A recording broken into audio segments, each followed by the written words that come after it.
Pertama, saya ingin mengucapkan terima kasih kepada seluruh peserta yang sudah mengikuti pelatihan secara online ini hingga hari ini. Dan ya, sepanjang kita lihat di internet, semuanya sudah berjalan dengan baik dan peserta sudah aktif dan mengikuti seluruh proses pelatihan. Mudah-mudahan ini terus bisa diikuti sampai akhir sehingga para peserta bisa memperoleh predikat lulus nantinya. Pertama, terkait dengan rencana tindak lanjut, setelah online ini dilakukan atau yang disebut dengan online training, teman-teman para peserta masuk ke tahap berikutnya, yaitu on the job training. On the job training itu adalah pelatihan di tempat kerja dengan mengerjakan tugas-tugas di lapangan. Tentu di tempat kerja itu kalau penyuluh adalah di tengah-tengah masyarakat binaan. Kalau misalnya tidak memungkinkan, ya silahkan dikreasi di rumah ataupun di tempat yang memungkinkan, yang tentu tidak melanggar COVID-19. Ada beberapa hal yang perlu kami informasikan dan juga tekankan kepada para peserta bahwa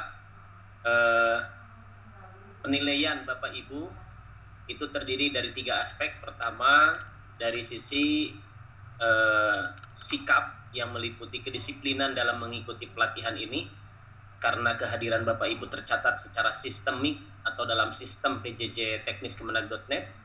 Kemudian juga perilakunya juga waktu mengikuti pelatihan, baik ketika online ataupun Zoom maupun ketika chatting. Itu bobotnya 20%. Kemudian setelah itu nanti akan ada ujian. Ujian itu bobotnya 30%. Dan setelah itu kemudian nanti akan ada presentasi dan uji kompetensi. Itu bobotnya 50%. Nah, ya saya nggak tahu sudah ujian atau belum, tapi nanti tentu saja harus ujian. Dan setelah itu nanti Bapak Ibu akan masuk ke tahap on the job training. On the job training adalah praktek di tempat kerja sesuai dengan tugas yang diberikan. Dalam pelatihan ini ada 3 tema yang harus dipraktekkan oleh para peserta. Yang pertama berkaitan dengan teknik komunikasi efektif. Yang kedua terkait dengan pemanfaatan IT. Dan yang ketiga terkait dengan penulisan karya tulis ilmiah atau KTI. 3 ini harus dipraktekkan untuk memperkuat kapasitas atau kompetensi Bapak Ibu sekalian. Pertama tentang teknik komunikasi efektif. Tentu sebagai penyuluh itu spokesman ya, ataupun semacam juru bicara pemerintah, harus mampu menjelaskan berbagai hal dengan kalimat yang lugas, dengan tata cara komunikasi yang tepat, kontekstual, kemudian juga sesuai dengan kaidah dan seterusnya. Itu komunikasi efektif. Tentu sudah diajari oleh narasumber, dan kewajiban Bapak Ibu untuk memperdalam dan juga menerapkan dalam latihan kepenyuluhan. Misalnya, ya komunikasi efektif ini dibuat dalam bentuk misalnya semacam lembaran pengumuman atau selebaran.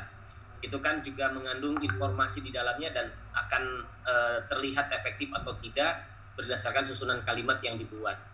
Atau misalnya kita menyampaikan informasi tertentu, misalnya sebagai bagian dari kebijakan pemerintah, misalnya informasi tentang COVID-19, dilihat dari sisi agama masing-masing. Kalau Buddha tentu sesuai dengan agama Buddha. Bagaimana kita harus menjaga protokol kesehatan, harus menjaga diri sendiri dan juga tidak menimbulkan bahaya baik buat diri sendiri maupun orang lain. Itu disampaikan mungkin dalam bentuk video, mungkin disampaikan dalam bentuk ceramah dan lain sebagainya. Itulah komunikasi efektif. Seperti apa sesungguhnya, itu juga harus dipraktekkan. Tunjukkan bahwa Bapak Ibu sudah mengimplementasikan komunikasi efektif, apapun bentuknya sesuai dengan yang sudah diajarkan. Kemudian yang kedua berkaitan dengan pemanfaatan IT dalam penyuluhan. Penyuluhan tidak seperti zaman dulu lagi, di mana kita selalu mengandalkan secara verbal, menyampaikan pesan secara verbal. Tapi saat ini pesan itu bisa disampaikan dalam banyak rupa atau dalam banyak segi ya. Salah satunya adalah dengan memanfaatkan teknologi informasi dan komunikasi atau TIK, melalui misalnya media sosial, melalui misalnya ya peralatan-peralatan komunikasi elektronik dan lain sebagainya. Ya, bisa melalui televisi, radio, internet dan lain sebagainya. Mungkin punya website sendiri atau punya blog pribadi, misalnya punya akun di YouTube ataupun Instagram yang dipakai untuk menyampaikan pesan-pesan penyuluhan sebagaimana tugas penyuluh. Nah, itu bagaimana? Itu dimanfaatkan dalam penyuluhan. Itu cari, tentu banyak sekali, silahkan cari yang bisa dimanfaatkan dan itu efektif untuk konteks penyuluhan. Misalnya umpamanya penyuluhan agama Buddha berbasis blog misalnya, ya ada alamat blognya, kemudian dibuat desainnya seperti apa, cara menyajikan kontennya bagaimana, perpaduan antara tulisan dengan gambar dengan video dan lain sebagainya. Silahkan, itu yang kedua ya, teknik pemanfaatan IT. Kemudian yang ketiga adalah karya tulis ilmiah. Ini juga sama harus dipraktekkan. Bagaimana membuat minimal artikel yang bagus, yang layak diterbitkan ataupun yang layak dipublikasikan. Syukur-syukur bisa diterbitkan. Minimal dipublikasikan. Minimal dipublikasikan itu di sebuah media, apapun medianya. Baik itu media pribadi, sekarang ini kan banyak sekali media untuk bahan publikasi, dan mudah sekali dipublish atau dipublikasikan oleh pihak yang penyedia, walaupun itu gratisan, kita tidak mendapatkan bayaran. Misalnya seperti salah satunya Kompasiana misalnya, ya sepanjang tulisan kita itu ya layak, walaupun tidak terlalu ketat, karena beda dengan tulisan yang berbayar atau tulisan yang dibayar ada jasanya, itu ketat tentu saja, seperti misalnya di koran utama, seperti di media Kompas misalnya, di halaman artikel atau opininya misalnya, itu memang harus bagus sekali dan memenuhi kriteria-kriteria publikasi di media tersebut ya, sesuai dengan gaya selingkungnya ataupun tata cara penulisannya. Ya, itu silahkan dibuat sebuah artikel. Artikel itu bisa saja sebenarnya pesan pendek, hanya berisi 1 halaman tetapi menarik. Itulah yang disebut dengan feature. Feature itu ya tulisan yang dibaca kapan saja, itu tidak mengenal kata basi, tapi selalu enak dibaca kapanpun, tidak mengenal konteks ataupun kapan waktunya. Ya, apalagi tentang ajaran agama. Tentang ajaran agama itu tidak mengenal waktu, kapanpun ketika dibaca, ya orang pembacanya tentu ketika tulisannya enak dibaca, dia akan senang dan juga merasa mendapatkan manfaat dari bacaan-bacaan itu. Itulah artikel. Dan penyuluh harus bisa. Setiap pejabat fungsional, salah satunya adalah penyuluh agama, itu harus mampu menyusun karya ilmiah. Nah, semua pejabat fungsional, dan berdasarkan banyak informasi, banyak pejabat fungsional termasuk juga penyuluh, guru, bahkan dosen sekalipun tidak bisa naik pangkat gara-gara tidak bisa menulis karya ilmiah. Nah, karenanya maka ini juga harus dipraktikkan. Buatlah karya tulis ilmiah dan juga buat dalam bentuk improvisasi ataupun pengembangan terkait dengan tugas Bapak Ibu sekalian. Misalnya metode penyuluhan, metode penyuluhan kombinasi misalnya antara oral dan juga gambar misalnya. Siapa tahu ada yang punya ide seperti itu. Ketika penyuluhan selalu ada gambar-gambar yang ditampilkan misalnya, sehingga mudah untuk dimengerti. Ataupun metode ceramah interaktif melalui media sosial misalnya, ada metodenya, metode apa dibuat, ada kuisnya misalnya, terus juga ada energizingnya atau hiburannya dan macam-macam. Silakan ya, buat sebuah artikel tentang kepenyuluhan dan itu isinya bagus dan tulisannya juga tentu saja bagus. Nah, itulah 3 aspek itu yang perlu Bapak Ibu laksanakan ketika masa on the job training. Masa on the job training kurang lebih 1 minggu ya, tidak ada ukuran waktu yang secara saklek, misalnya 2 hari harus selesai 1 ya. Mau selesai semuanya dalam 2 hari juga silahkan, mau diselesaikan semuanya dalam 7 hari silahkan, tapi tanggalnya ya antara 19 sampai dengan tanggal tanggal dari mulai besok ya, besok sampai dengan tanggal 22. Karena nanti tanggal 23 Bapak Ibu harus sudah check in dan juga harus sudah membawa laporan hasil praktek itu. Teman-teman kan sudah dikirim ya formatnya. Sudah dikirim formatnya Bu Osti? Sudah Pak. Oh sudah, baik. Sudah dikirim. Ya, mohon diikuti. Intinya adalah Bapak Ibu menulis sebuah laporan praktik. Laporan praktik itu adalah laporan yang menggambarkan tentang praktik Bapak Ibu sekalian, tentu saja langkah-langkahnya dan hasilnya. Ya, di situ sudah ada bab 1, bab 2, bab 3 ya, sudah ada, tinggal diikuti saja. Sudah ada teknik penulisannya juga sudah ada, font size-nya, kemudian juga ukuran kertas dan lain sebagainya sudah ada. Silakan diikuti. Tentu kami ingin itu dibuat bagus ya, dibuat bagus laporan tersebut, dan itu nanti akan diujikan ataupun dipresentasikan oleh Bapak Ibu. Kalau laporannya itu tentu adalah semacam karya ilmiah atau semacam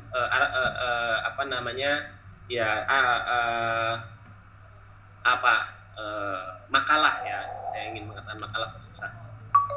Semacam makalah itu minimal 7 halaman,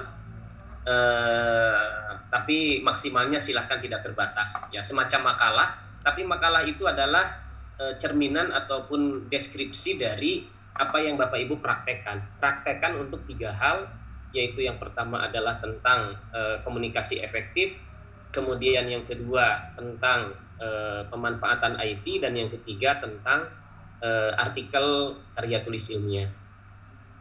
Nah, apa yang Bapak praktikan bukan semata-mata menjelaskan ketiga hal itu, bukan. Misalnya hanya menjelaskan di dalam makalah itu apa itu komunikasi efektif, apa itu KTI misalnya, apa itu TIK atau IT misalnya, bukan. Itu penting, ada penjelasan tentang konsepnya penting. Tetapi yang paling penting adalah wujud fisiknya dari praktek itu. Tadi itu hanya deskripsinya saja, hanya penjelasannya saja, tapi wujud fisiknya harus ada. Contoh, dan ini tidak kami batasi, tetapi silahkan berkreasi. Saya ingin kasih contoh wujud fisiknya seperti apa. Pertama tentang komunikasi efektif. Nah, tentu sudah diajarkan, ada metode komunikasi, ada kemudian gaya komunikasi, ada media komunikasi, dan macam-macam. Silahkan itu praktekkan. Contoh misalnya metode tertentu yang tadi saya contohkan, silahkan praktekkan. Terus untuk membuktikannya gimana? Ya bisa divideokan ya, nanti videonya akan kita lihat waktu presentasi ya. Ketika Bapak misalnya kalau itu bentuknya video ataupun kita menyampaikan komunikasi verbal. Kalau komunikasi tulisan, maka berarti bentuknya tulisan, misalnya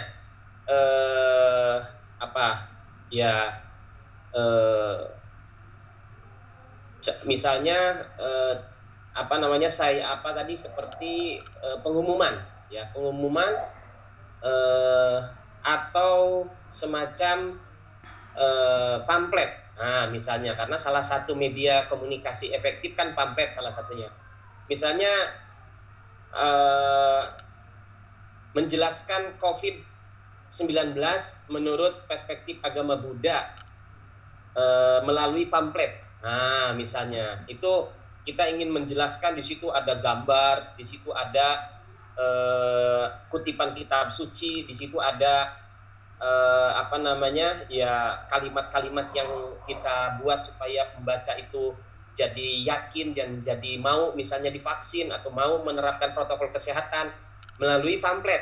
Nah, itu contoh, itu media komunikasi efektif melalui pamflet gitu. Itu harus ada. Jadi bukan menjelaskan apa itu komunikasi efektif, Itu penting, itu sebagai penjelasan konsepnya boleh, silahkan, mungkin beberapa paragraf silahkan ditulis. Tapi apa yang dipraktekkan oleh Bapak itu apa? Nah, itu intinya. Dari komunikasi efektif itu yang dipraktekkan itu apa? Silahkan buat video, silahkan buat semacam tadi pamflet, silahkan, atau buat hal lain ya. Misalnya katakanlah di internet ada aplikasi misalnya yang bisa dipakai untuk komunikasi efektif, misalnya saya nggak tahu, ya silahkan saja, tentu penyuluh lebih tahu. Nah, itu komunikasi efektif tuh intinya penerapannya seperti apa dan apa, bagaimana, dan buktinya harus ada. Nah, yang kedua, pemanfaatan IT juga sama, harus ditunjukkan. Misalnya teknik penyuluhan dengan menggunakan akun YouTube misalnya. Ya, boleh silakan diperlihatkan nanti link YouTube-nya. Ini loh hasil buatan saya misalnya terkait penyuluhan dengan menggunakan akun YouTube.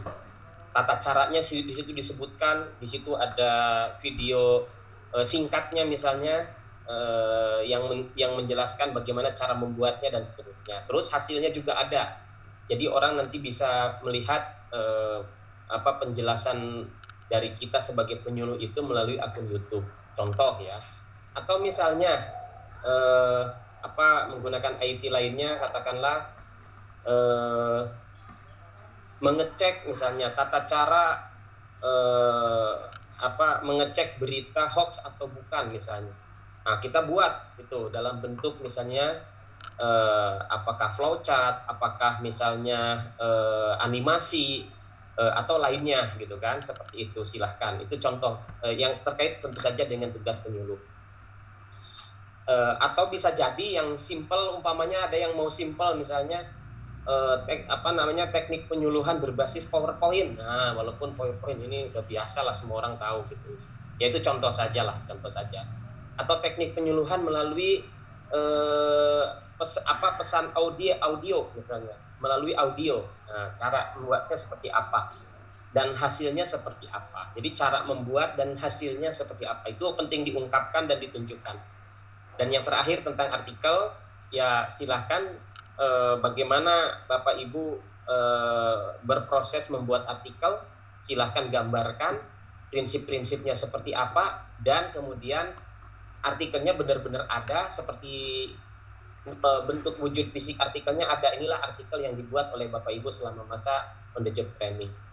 Ya, jadi seperti itu gambarannya, dan nanti akan kita uji seberapa paham dengan apa yang Bapak Ibu buat, yang Bapak Ibu laporkan. Itu nanti akan ada presentasi dan uji kompetensinya, sehingga kalau dibuatkan oleh orang lain tidak paham, ya tentu akan ketahuan gitu kan. Makanya ya bolehlah minta bantuan ke orang lain kalau misalnya ada keterbatasan, tetapi tentu kitanya harus aktif dan juga yang menjadi aktor penting utamanya di situ. Jangan dipesankan ke orang terima jadi. Nah, itu tidak boleh.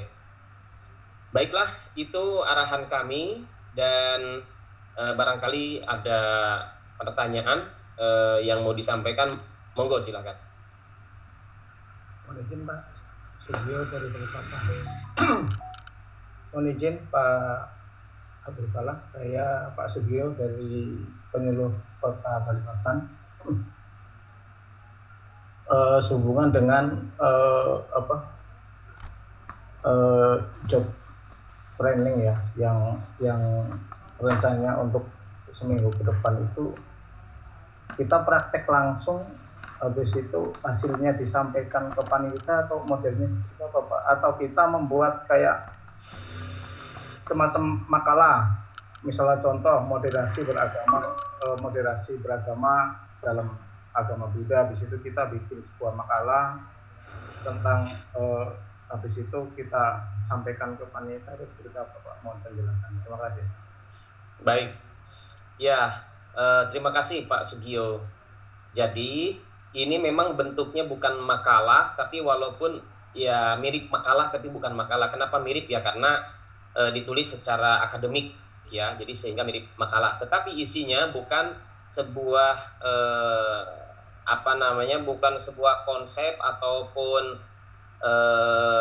artikel ataupun apa ya kajian, bukan, tapi ini laporan hasil praktek, ya, laporan hasil praktek, bahwa di dalamnya tentu saja ada pandangan-pandangan konseptual, ada apa namanya ya teori-teori, ya silahkan dituangkan di dalamnya. Tetapi intinya adalah ini laporan praktik. Bapak Ibu harus melaksanakan praktik. Apa yang dipraktikkan tadi 3 hal. Seperti yang tertulis dalam jadwal on the job training, ya di situ ada 3 yang dipraktikkan. Pertama adalah terkait dengan komunikasi efektif. Berarti Bapak Ibu harus mempraktekkan komunikasi efektif dalam aspek apapun, apakah metodenya, apakah medianya, model-modelnya, dan lain sebagainya. Silahkan. Bentuknya bisa dalam bentuk video, bisa dalam bentuk tulisan, dan lain sebagainya, yang menunjukkan sebuah komunikasi itu efektif. Nah gitu. Baik. Itu diserahkan ke masing-masing, tidak diharuskan misalnya oh silahkan buat video, tidak, silahkan saja. Boleh tulisan tetapi itu menunjukkan sebuah teknik komunikasi efektif melalui tulisan. Boleh video berarti teknik komunikasi melalui video. Boleh juga misalnya kita langsung menyampaikan sebuah simulasi metode penyuluhan yang efektif, bisa diterima oleh audiens. Nah kemudian TIK juga sama, silahkan. Bagaimana penyuluhan memanfaatkan TIK? TIK yang mana? Boleh apa saja. Boleh tadi saya yang simpel misalnya penyuluhan berbasis PowerPoint, berbasis misalnya YouTube, ataupun berbasis akun Instagram atau blog, atau televisi, atau radio, atau rekaman, atau apapun, silahkan. Ya, memanfaatkan IT yang Bapak Ibu ambil itu aspek apanya dalam konteks penyuluhan, silahkan buat. Dan itu harus diceritakan bagaimana membuatnya dan hasilnya seperti apa, gitu. Ditulis dalam laporan yang sebagaimana sudah saya buat formatnya, gitu. Nah demikian juga yang ketiga tentang artikel apa yang mau dibuat, tata caranya bagaimana membuat artikel yang benar, yang baik, dan kitanya sendiri sudah bisa menunjukkan tulisan kita seperti apa gitu, sebagaimana dengan prinsip-prinsip pembuatan artikel. Jadi begitu Pak. Jadi ini bukan makalah yang dimana Bapak Ibu menjelaskan sebuah tema misalnya terus nanti diuji, bukan gitu. Seperti itu ya. Berarti sebagai contoh misalnya saya memberikan ceramah di wihara tentang moderasi beragama, tapi dalam bentuk modelnya virtual karena kondisi pandemi. Habis itu rekaman itu kita sampaikan, terus link Zoom-nya dengan segala macam kita laporkan dalam bentuk print out, itu bisa masuk kepada itu Pak ya? Boleh, itu termasuk kepada penyuluhan berbasis IT, boleh. Oh, tetapi ya, tentu Bapak harus ceritakan tata cara membuatnya misalnya, atau pertama tentu pakai judul dulu, misalnya pemanfaatan Zoom meeting untuk penyuluhan agama Buddha misalnya. Nah terus Bapak ceritakan tuh bagaimana cara membuatnya, memprosesnya, diceritakan gitu kan di situ. Nah kemudian buktinya apa? Buktinya Bapak sudah bisa berceramah melalui Zoom, ini linknya gitu, linknya dicantumkan di situ ya. Itu untuk yang IT-nya Pak, seperti itu, silahkan ya. Terima kasih Pak. Baik, ada lagi, silakan yang lain. Izin Pak. Monggo, silakan. Terima kasih, selamat siang. Siap. Terima kasih, ini terkait dengan kita ada in, on, dan in service ini. Terkait dengan on ini Pak, sempat kami kemarin pernah untuk ujiannya ini, apakah langsung kami ke Jakarta, apa kami di rumah saja prakteknya seperti itu, dengan melaporkan saja hasil yang kami praktekkan itu, dalam bentuk video, dalam tulisan, dan dalam bentuk pamflet atau pamflet itu. Terima kasih. Ya, untuk tempat praktek boleh di mana saja, boleh di rumah, boleh di wihara, ataupun boleh di ya kantor misalnya dengan teman sejawat, silakan saja. Untuk praktek boleh di mana saja. Untuk dokumen, saya tadi menjelaskan bahwa harus ada proses dan harus ada bentuknya, hasilnya seperti apa. Kalau misalnya tadi yang pertama itu terkait dengan komunikasi efektif, maka harus ada bentuk komunikasi efektif, hasil dari pekerjaan kita itu apa, apakah itu dalam bentuk pamflet dan seterusnya, itu disertakan, dilampirkan hasilnya itu. Komunikasi efektif dalam tulisan, misalnya melalui pamflet. Nah, itu berarti nanti hasilnya adalah pamflet gitu. Tapi kalau komunikasi efektif melalui pesan audio misalnya, ya itu kan ada tekniknya juga ya, seperti orang siaran di radio gitu, seperti apa. Nah, terus betul-betul ada audionya, rekamannya nanti disampaikan waktu ujian gitu. Nah, soal ujiannya di mana, ya memang kebijakan dari direktorat nanti ujiannya itu tatap muka ya. Ya itu kaitannya dengan direktorat kalau teknis tatap mukanya. Yang jelas minat di hotel, kemudian juga ya bagi yang di luar Jakarta tentu harus terbang dan seterusnya. Itu silakan dengan Pak Joko ya panitianya bagaimana terkait dengan nanti kehadiran waktu ujian. Yang jelas hasil dari praktek ini nanti diujikan begitu. Ya kalau tidak bisa hadir karena satu dan lain hal ya silakan ke panitia konfirmasi lah. Itu dengan panitia. Pak, terima kasih banyak. Mohon izin Pak, menyambung dari jawaban Bapak tadi, mohon izin tanpa mengurangi rasa hormat dan tidak ada maksud apapun, apalagi mengatur panitia ya. Karena dengan melihat kondisi dan situasi seperti pandemi yang semakin mewabah ini, ketika kita tatap muka, apakah tidak efeknya gitu loh Pak, antara manfaat dan mudaratnya itu mestinya juga menjadi pemikiran kita bersama, karena kita sudah disampaikan bahwa hendaknya kita tidak berkerumun bla bla bla sampai 5M itu, tapi akhirnya kok kita harus berkumpul. Rasanya kok ada satu hal yang mohon maaf dalam tanda kutip, saya secara pribadi agak takut lah untuk datang. Itu pribadi saya sih. Jadi mohon petunjuk dan arahannya Pak. Terima kasih. Baik, terima kasih. Jadi ini pengalaman kami ya Bapak ya. Memang itu sebuah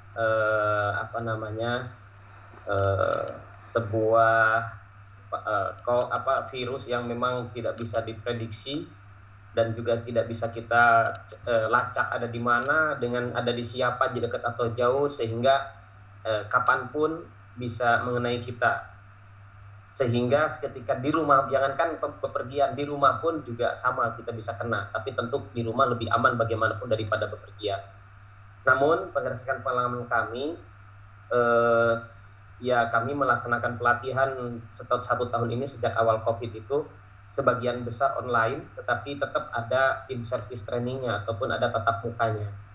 Nah, ketika tatap muka itulah kita dari awal juga semuanya diingatkan supaya betul-betul menjaga protokol kesehatan dari sisi terutama pakai masker, kemudian cuci tangan dan tidak berdekatan dengan orang lain, jaga jarak maksudnya dan seterusnya. Ya alhamdulillah sampai saat ini ya baik-baik saja, walaupun ya adalah 1-2 orang yang terkena entah di mana gitu. Memang untuk preventif lebih baik menghindari daripada kemudian kita sudah terlanjur terkena gitu ya. Lebih baik menjaga. Namun dengan ketatnya kita menjaga diri kita, menjaga protokol kesehatan, itu menjadi sebuah proteksi tersendiri. Dan kami punya pengalaman melaksanakan perjalanan yang ya hampir tiap minggu, tetapi ya syukur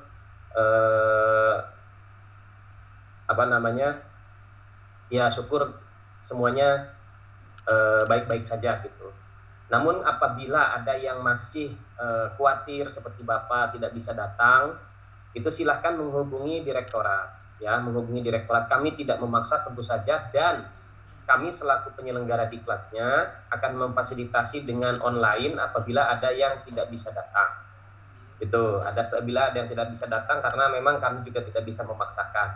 Namun apabila datang itu juga merupakan sebuah perjuangan yang memang diharapkan oleh panitia bisa datang, dan tentu ya tidak bisa juga kami menjamin kalau datang kemudian nanti tidak akan kena COVID misalnya, ya itu nggak bisa.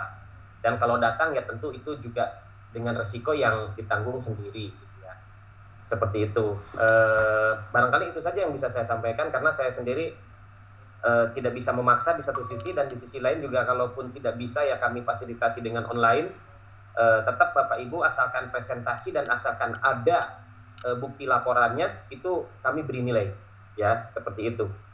Kecuali tidak buat laporan dan tidak presentasi, ya itu udah otomatis tidak lulus, gitu ya. Tapi kalau presentasi terus juga bagus, memenuhi standar, ya kami beri nilai dan bisa lulus. Gitu Pak ya. Terima kasih Pak. Hanya Pak. Ya boleh. Tapi terakhir ini ya Ibu ya, silakan. Ya, Pak, saya mau tanya, seandainya nanti tetap diadakan tatap muka, apakah kita semua termasuk yang di Jabodetabek harus melampirkan surat keterangan swab atau antigen dan sebagainya? Ya, saya harus tanya dulu ya terkait dengan antigen ini kepada panitia. Nanti mungkin minta tolong Bu Osri tanya ke panitia dan kabarkan ke peserta bagi yang tidak naik pesawat ya, yang Jabodetabek tadi itu, atau yang jalur darat itu, apakah wajib atau tidak. Memang dalam ada pertemuan yang mewajibkan siapapun walaupun tidak naik pesawat untuk wajib antigen, ada juga yang tidak. Kalau di kami di Pusdiklat memang tidak mewajibkan, namun sebelum masuk itu dicek dulu kesehatannya, kalau sakit suruh pulang lagi, tapi kalau tidak sakit ya tetap mengikuti walaupun tidak wajib pakai bukti negatif dari antigen gitu ya. Nanti tolong ditanyakan Bu Osri ya. Ya, baik, saya kira itu Bapak Ibu ya. Nanti kalau ada yang belum jelas atau yang mau diperdalam, bolehlah nanti WA ke panitia, nanti panitia melanjutkan ke saya. Saya kira itu saja. Ya tentu kami mengaturkan terima kasih dan mohon maaf atas kekurangan dan kekhilaafannya, dan bersyukur sudah ya separuhnya lebih pelatihan ini dilalui dan berjalan dengan baik. Kami apresiasi dan juga terus lanjutkan sampai akhir dan sampai lulus. Jangan sampai ada yang tidak lulus. Sekian, terima kasih. Selamat siang atau selamat sore. Namo Buddhaya. Namo Buddhaya. Terima kasih Pak Kabid. Baik Bapak Ibu, demikian tadi evaluasi program dan RTL pada siang hari ini. Kita tutup sesi ini. Selamat siang, Namo Buddhaya. Namo Buddhaya. Ibu Osri ya. Mohon izin. Iya Bu Yayu, gimana? Mohon bantuannya kalau misalnya rekaman dari kegiatan yang terakhir ini RTL dan evaluasi ini di share di WA grup